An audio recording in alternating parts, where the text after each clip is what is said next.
જોઈએ ઉદાહરણ 2.6 વાહનનું stopping distance.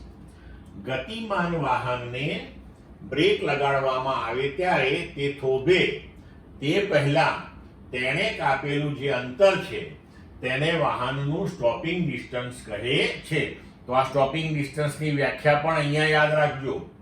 રસ્તા પર વાહનોની સલામતી માટે આ એક અગત્યનું પરિબળ છે. સ્ટોપિંગ ડિસ્ટન્સ વાહનના પ્રારંભિક વેગ, બ્રેકની ક્ષમતા અથવા બ્રેક લગાડવાથી વાહનમાં ઉદ્ભવતા પ્રતિપ્રવેગ -a પર આધારિત છે. વાહન V0 અને a માટેના પદમાં સ્ટોપિંગ ડિસ્ટન્સનું સૂત્ર મેળવો. હવે જોઈએ, ધારો કે V0 જેટલા વેગથી ગતિ કરતા વાહનને આપણે બ્રેક મારીએ અને બ્રેક માર્યા પછી એ ds જેટલું અંતર કાપીને ઊભું રહે છે.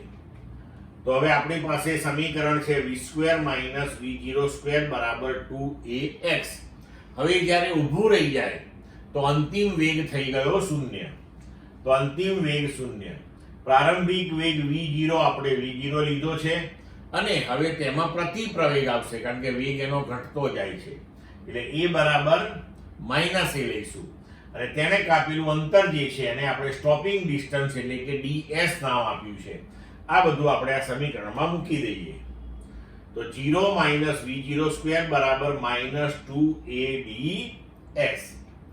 હવે ds ને સૂત્રનો કરતા કરીએ તો ds બરાબર v0²/2a. તો સ્ટોપિંગ ડિસ્ટન્સ એ વાહનની પ્રારંભિક ઝડપના વર્ગના સમપ્રમાણમાં હોય છે. ક્લિયર મિત્રો?